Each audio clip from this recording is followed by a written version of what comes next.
Lorsque l'on roule sur la rocade bordelaise et que l'on arrive aux sorties 10 et 11, qui peut savoir que précisément là se trouvait un camp d'internement français au service de la répression nazie.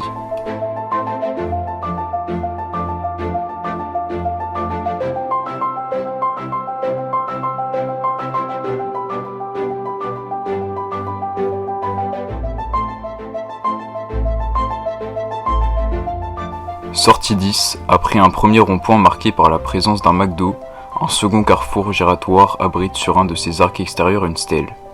Celle-ci commémore l'internement de nomades, de réfugiés espagnols, d'internés politiques, de résistants, d'étrangers et de juifs au sein de ce camp durant l'occupation.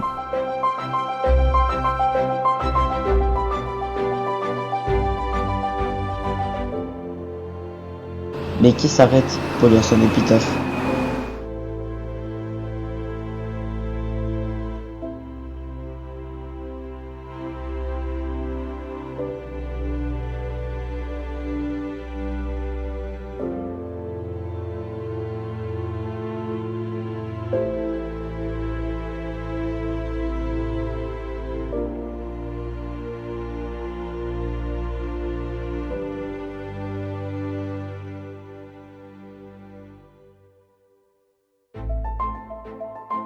La stèle a été placée là car on pensait que l'entrée du camp se trouvait à proximité. Pour autant, lors de son inauguration, un ancien interné avouait qu'il ne reconnaissait rien dans ce paysage bouleversé et désormais voué aux activités commerciales et industrielles.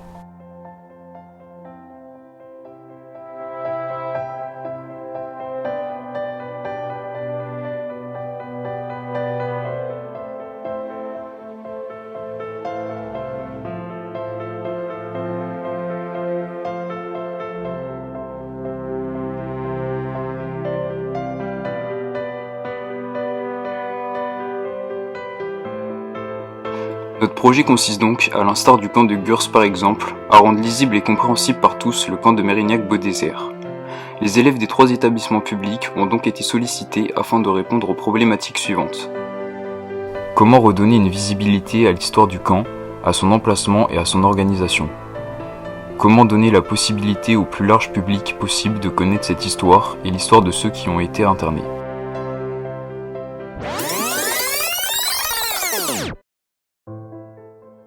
Sur demande des autorités allemandes du 25 octobre 1940 et créé par arrêté préfectoral du 11 novembre de la même année, à Mérignac-au-lieu-dit Beaudésert, un camp destiné à réunir tous les nomades du département. Puis, successivement, le camp permet aux autorités de l'État français d'interner les indésirables étrangers, notamment espagnols, les communistes ou présumés tels, qualifiés d'internés administratifs et les juifs.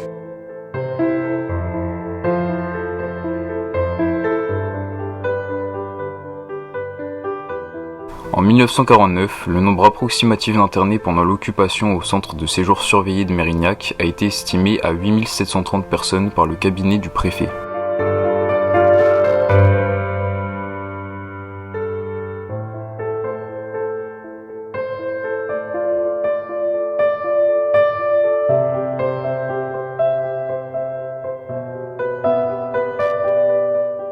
La réalisation de ce projet nécessite donc des compétences variées pour lesquelles nos lycéens sont formés.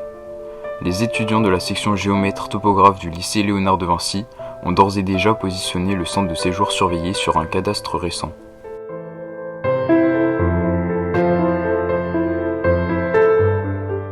Afin que l'histoire du camp, son organisation et son fonctionnement soient rendus lisibles pour tous, les élèves des 3 lycées professionnels ont réfléchi à la création d'une table d'orientation permettant d'appréhender le camp dans l'espace urbain actuel et de pavés posés, de place en place, afin de baliser son périmètre.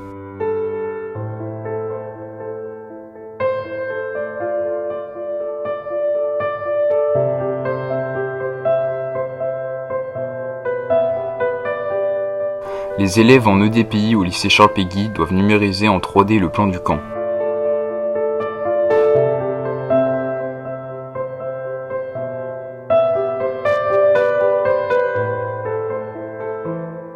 Les élèves en TU du lycée Marcel Dassault se serviront de cette modélisation pour réaliser en aluminium un plan en 3D. Les tailleurs de pierre du lycée Léonard de Vinci réaliseront la base et le support de la table d'orientation ainsi que les pavés permettant de marquer le périmètre du camp.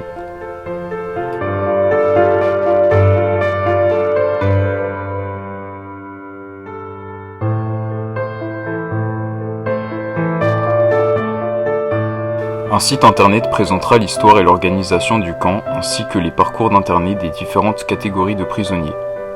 La table d'orientation ainsi que les pavés seront équipés d'un QR code permettant aux visiteurs de trouver un guide en ligne sur le site internet dédié.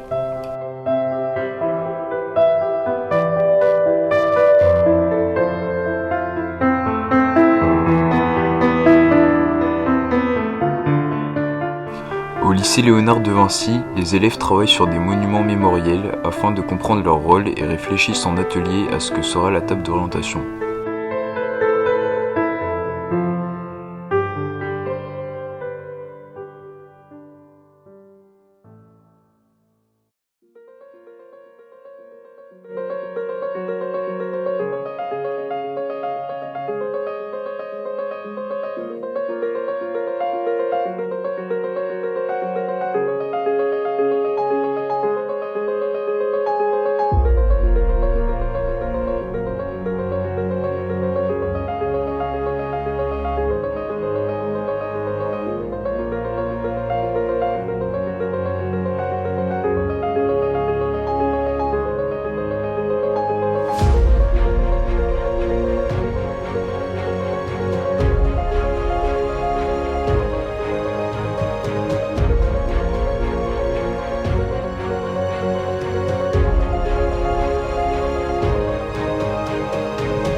Permettre à nos élèves de toucher du bout des doigts cette histoire, celle qui est à leur portée, les côtoie sans être visible est sûrement le moyen le plus constructif de les engager dans un devoir mémoriel, ce devoir de savoir pour qu'à leur tour ils transmettent.